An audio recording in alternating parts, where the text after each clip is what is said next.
Bien, salut à tous, j'espère que vous portez bien. Je sais que ça fait vraiment un moment que je n'ai pas fait de vidéo. C'est parce que ces temps-ci, je suis je vais dire vraiment busy. Donc, ce qui fait que je n'ai pas toujours le temps de faire des vidéos. Mais bon, aujourd'hui, j'ai fait une vidéo dans laquelle je vais parler d'un sujet bien précis.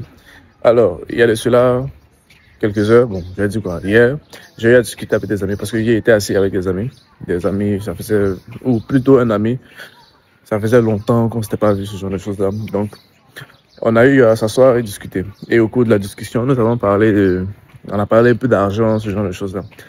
Et mon ami, de son côté, avait donné un exemple tout simple. Que si par exemple, moi j'ai 1 milliard dans mon compte et que c'était plus ou moins le sujet, c'était l'argent et les femmes.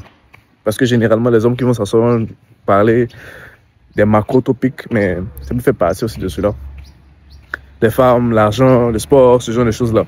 Donc, qu'est-ce qui se passait? C'est que mon ami de son côté disait que si lui, aujourd'hui, il a 1 milliard de francs CFA dans son compte et qu'il a une chérie dont il est amoureux, il est fan d'elle, ce genre de choses-là, il n'aura aucun mal à lui payer une villa de 25, 30 millions, 35 millions par an.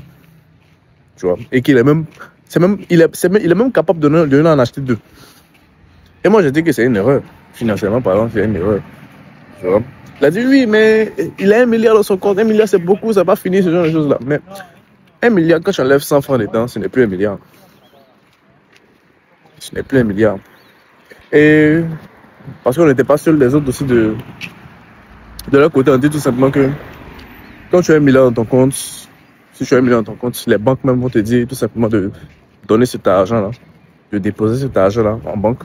Et ils vont travailler avec cet argent-là. Et chaque mois, ils vont te verser, je sais pas, c'est 36 millions, 30 millions, tu sais, comme ça. Je ne sais pas si c'est vrai. Je ne sais vraiment pas si c'est vrai. Mais c'est ce qu'ils m'ont expliqué. Qu'avec les taux de rentabilité, ce genre de choses-là. Et moi, je leur ai dit, c'est quand même une mauvaise idée. Même si on te paye chaque fin du mois, je veux dire quoi, 30 millions. Parce que tu as déposé tes 1 milliard. C'est pas quelque chose de bien, en fait. Parce que, déjà, les gens oublient qu'il y a l'inflation. Le taux d'inflation est peut-être même supérieur au taux des différentes banques qu'on a ici en Côte d'Ivoire. Par exemple, on dit que c'est 3,6%, si je ne me trompe pas. Donc, ils vont lui donner environ 36 millions chaque mois. Moi, je me dis, ok, c'est vrai que tu as 1 milliard dans ton compte.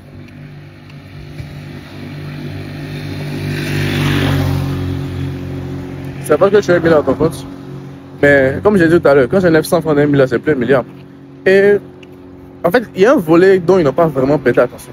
Donc, comme j'ai dit tout à l'heure, je vais prendre le cas de l'inflation. Parce que les gens comprennent très mal l'inflation. Je vais expliquer un peu l'inflation. Qu'est-ce que c'est l'inflation?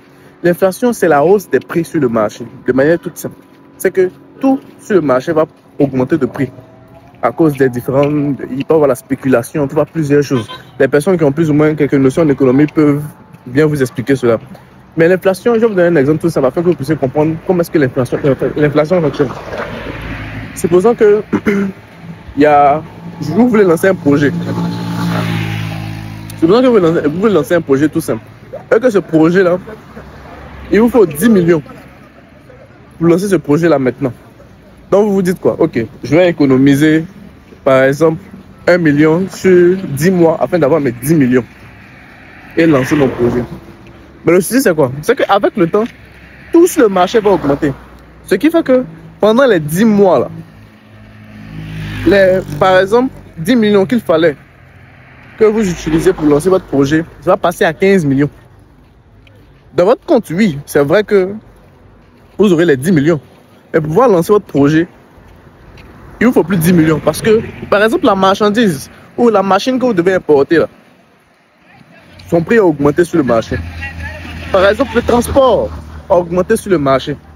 Par exemple, il y a une nouvelle loi qui a été mise, par exemple, dans le pays dans lequel vous êtes, qui fait que les coûts vont augmenter. Et tout ça, ça rentre en compte dans l'inflation. Ce qui fait que vous, de votre côté, vos 10 millions que vous avez économisés pendant 10 mois, une fois que vous avez atteint les 10 mois et que vous voulez lancer votre projet, on dit non, que ça ne suffit plus. Parce que mes gars de leur côté ne comprenaient pas que quand je leur parlais d'inflation, je ne leur disais pas que l'argent là. Parce que je leur disais que 1 milliard, tu te laisses 1 milliard pendant un mois dans ton compte, mais c'est plus 1 milliard. Ou tu laisses 1 milliard dans ton compte pendant pendant une certaine période de temps, mais c'est plus 1 milliard. Sa valeur a diminué parce qu'il y a l'inflation qui frappe chaque jour. Mais ils ne comprenaient pas, ils disaient que non, mais il y a toujours 1 million dans ton compte, il y a toujours 1 million dans ton compte. Mais ils ne comprenaient pas ce principe-là. C'est que la valeur de l'argent diminue. La somme reste la même, mais sa valeur diminue. C'est que tu pourrais faire 1 milliard en 1985. Tu ne peux plus faire ça à 1 milliard en 2025. Je ne sais pas si vous comprenez. Parce que tout a augmenté. Tout augmente sur le marché. Donc, ce qui fait que tu as 1 milliard que tu as mis dans ton compte là. Si tu laisses ça dormir, ce ne sera plus 1 milliard. Tu ne pourras plus faire les mêmes choses avec. Parce que la valeur de l'argent baisse chaque mois. Chaque année, ça baisse à cause du taux d'inflation. Et ça, c'est juste un volet. Donc, on revient au côté même, au volet de, oui, ok, tu as l'argent, tu offres une villa de 30 millions ou 35 millions à ta chérie. Ou une maison de 30 millions, 35 millions à ta chérie. Mais tu peux lui donner deux même, ça fait 60 millions. Ok, il va rester encore combien de... Je vais dire quoi? Il va rester encore 940 millions dans ton compte. Ok. Le souci, c'est quoi? C'est que... Oui, peut-être, il va rester 940 millions dans ton compte. Il n'y a pas de souci. Mais le truc, c'est quoi? C'est que quand tu as acheté la maison, là, tu penses que la maison, là, il n'y a pas de frais d'entretien.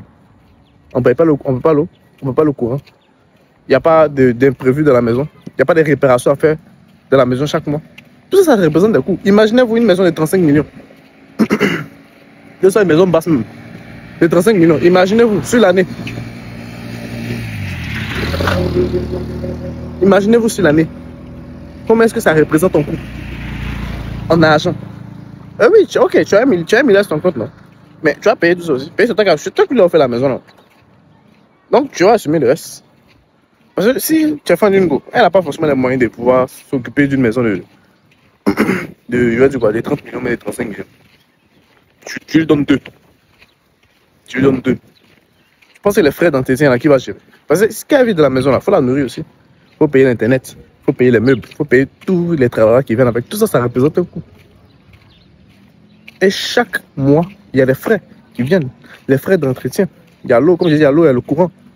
Il y a la facture d'internet, il y a les poubelles, quand on vient généralement ramasser. Tout ça, ça représente des coûts. Imaginez-vous une maison de 30 millions, 35 millions. Sur l'année, les dépenses d'entretien, seulement d'entretien. Vous voyez qu'un milliard, c'est pas beaucoup. Et c'était vraiment ça le point, en fait. Qui me disait que s'il a 1 milliard, il peut payer 2 maisons pour sa chérie, mais c'est pas beaucoup. 1 milliard, c'est pas beaucoup pour pouvoir gérer une maison. Je dis même 2 maisons, de 30 et quelques millions. C'est vrai sur le papier. C'est vrai que sur le papier, ça représente beaucoup. Mais quand tu prends tous ces aspects-là en compte, tu te rends compte que en réalité, 1 milliard, c'est pas beaucoup. Et même si je suis 1 milliard dans ton compte, tu ne vas pas faire des folies. Parce que quelqu'un qui a 1 milliard, il a un rythme de vie de 1 milliard. Parce que les gens oublient aussi. C'est que plus tu gagnes, plus tu dépenses. Parce que quand j'ai 1 milliard dans ton compte, tu vas pas aller t'asseoir n'importe où pour manger. N'est-ce pas? Tu vas pas t'asseoir n'importe où pour manger. Si tu as, je vais dire tout simplement, 1 milliard dans ton compte, tu vas pas aller t'asseoir au petit coin du quartier là. Même si c'est vrai que tu peux aller t'asseoir là, généralement tu vas t'asseoir dans un bon endroit. Tu vas être dans ta propre maison. Même si tu vas prendre une autre maison pour ta chérie, que tu peux encore payer pour les différents entretiens. Mais toi tu vis derrière dans une maison, tu dois payer les frais d'entretien, etc. Tu vois que ça représente beaucoup. Donc 1 milliard, les gars, c'est pas beaucoup. Et aussi, en fait, la leçon qu'il faut réellement tirer de cette vidéo là, c'est que on ne dépense pas bêtement. C'est pas parce que tu as beaucoup d'argent que financièrement, je vais dire, tu prends des décisions qui sont intelligentes. C'est plus ou moins ça que je voulais expliquer dans cette vidéo là. Et que avant de faire un cadeau, il faudrait déjà réfléchir. Se dire tout simplement que, ok, est-ce que le cadeau que je vais offrir là, ça va me faire beaucoup plus dépenser? Et ça aussi, c'est un point que certaines personnes oublient. Je vais lui donner un cadeau, mais est-ce que ce cadeau là, c'est pas un cadeau que je vais te faire beaucoup plus dépenser? Par exemple, quand tu achètes un téléphone pour ton enfant, tu sais que l'enfant là, mais il n'a pas d'argent. Quand tu achètes un gros téléphone, les frais d'entretien, chargeur, écouteur, unité, internet, ce genre de choses là, ça représente aussi des coûts. Je ne sais pas si vous comprenez. Donc c'est plus ou moins ça que je vais échanger dans cette vidéo là. C'est ces différents aspects là. Excusez-moi pour le bruit, hein. Je suis dehors là. Là je vais prendre un peu, je marche un peu, je vais plutôt aussi prendre un peu de la nourriture.